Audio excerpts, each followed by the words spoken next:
before my dad left, 2 guys came. Akaniambia, nimeona umekuja. Sukari, mazabuni, nikateshi. In 2 days, nilitolewa vitu kama 10. Jiggers zinatolewa. Hiyo vita ilianza nyumbani ikaenda mpaka shule. Hatukuwa na belt. Mpaka it was so natural, hata kitu fitting unajikuta unajishikaje.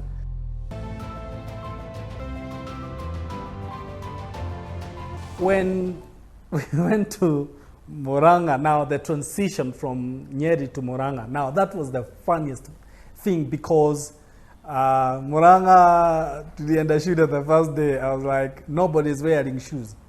So we are the only people with shoes on and socks. So everybody was like, awa ni kina nani. And people would really make fun out of us.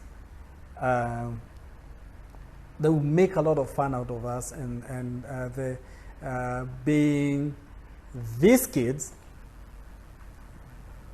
the watoto wa mwalimu, now that made it worse. Sisi, watoto wa mwalimu, na tumevaa viatu. I remember my first shoes going to the school were Lowman. Nakumukanga. They were blue Lowman, and my brother had red Lowman shoes. And everybody was on us, like, viatu man, unavaa viatu shule.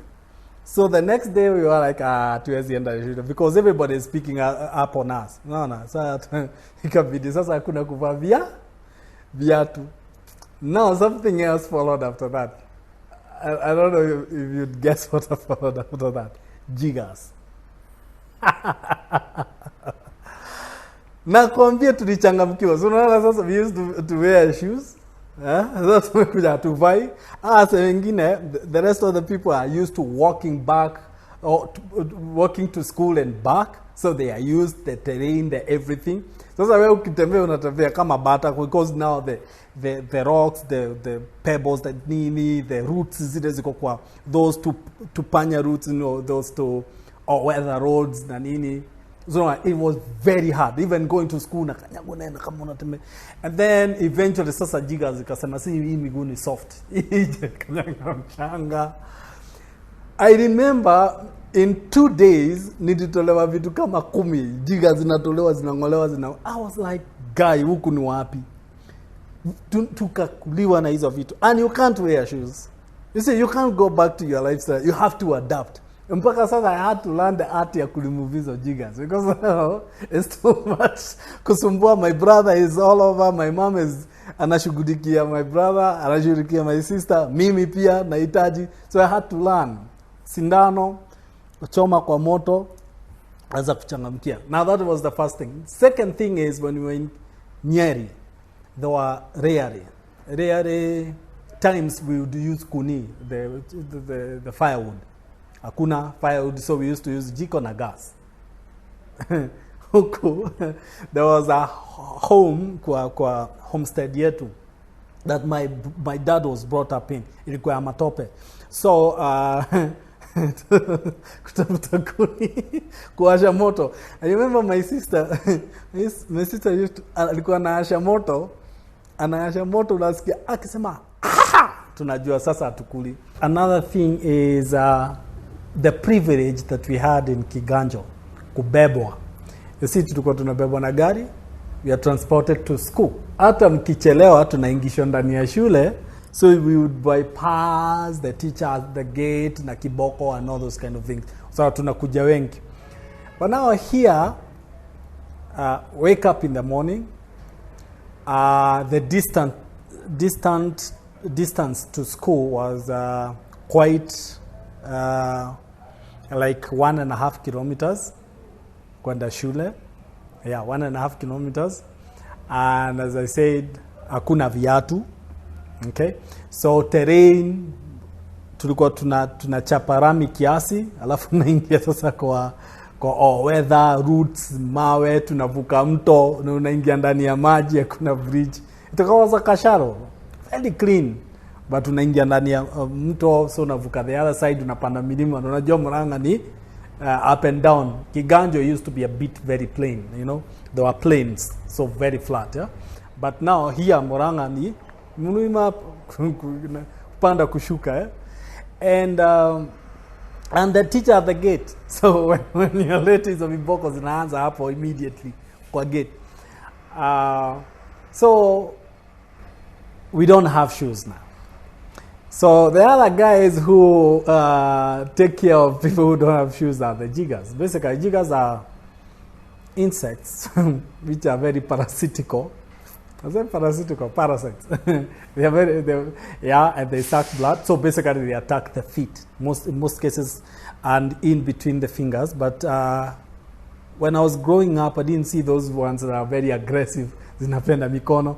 The ones I saw was miguu. And tulichangamkiwa. They saw flesh blood. Hapa hii miguu ijakanyanga chini sana. So kupenya ni rahisi. I remember within a few days, so unalala unaanza kujikuna, unajikuna kwa vidole, unashindwa hii kitu haishi, and the more kwanza you scratch the more aggressive it gets, so you scratch, it becomes aggressive. So personally, I remember because the place that we moved in Murang'a is a place called Kiriaini. It's close to Aberdare Ranges, so it's kind of cold. So at night is quite cold. So I would go get water from the tank, which ni baridi alafu na mwagilia miguu. So I would feel like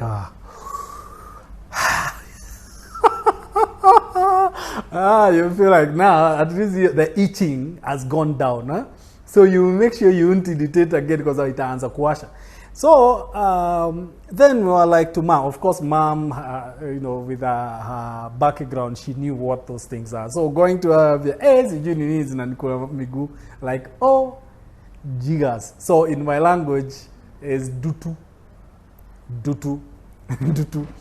Sasa nianze huyu, my brother, my sister, mimi kutolewa. So every time tunakuja mtu anasema nasikia hapa najikuna, unangolewa.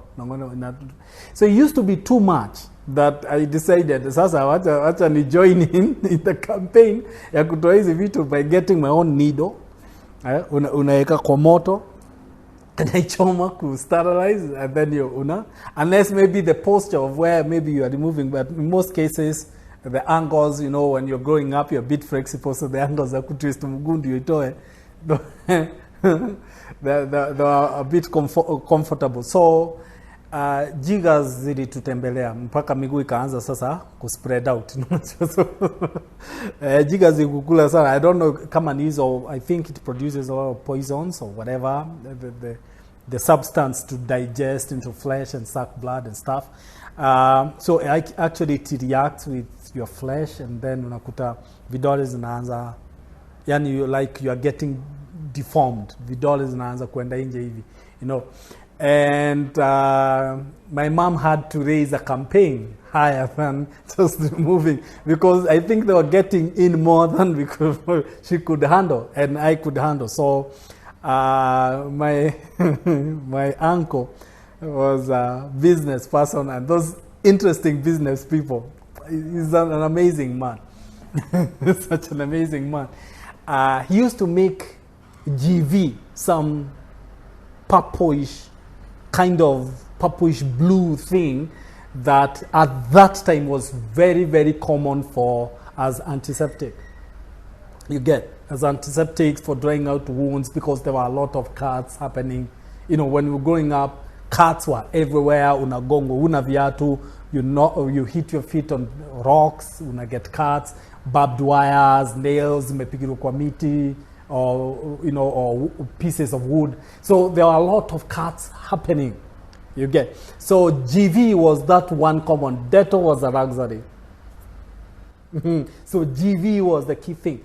So she understood. Sasa hapa hizi miguu wacha tuzidunge GV, hizi vitu zijitoe zenye.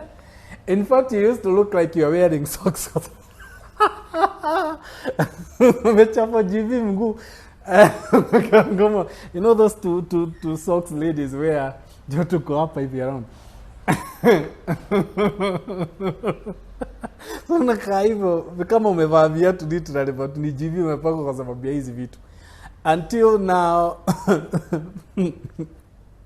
we got used to the whole thing mpaka I think Jiggers decided hii GV ni too much, wacha tuachane na hawa watu. So the story of Jiggers ikaisha. So that is all the way up to the lower school. Now we went to the uppers, that is from standard 4 all the way to standard 8. Yeah, the Jigger menace. Yeah. The Jiggers were one of those things, you know. They were one of those things. I think at that time, the pandemic, or the epidemic, not pandemic, the epidemic of that time was Jiggers, because I don't really see other sicknesses that were happening. People would eat a lot of wild fruits from the njiani mkitembea, you low-hanging fruits, kata unakula nini. Neighbors never had a problem if mukienda mkule ubaya ni kubeba. It used to be very interesting, you know. Mnaenda kwa mtu, kwa one of your schoolmate, mnaenda mnakula matunda kwao na nini. So issues of being sick as a kid, I don't even remember. Going to hospitals, nini, I don't remember it. And then we had a long walk. There was those PEs happening, mnacheza nini. I remember when I was young, I used to be the last when it comes kukimbia. Mimi nilikuwa tuna. I forgot something.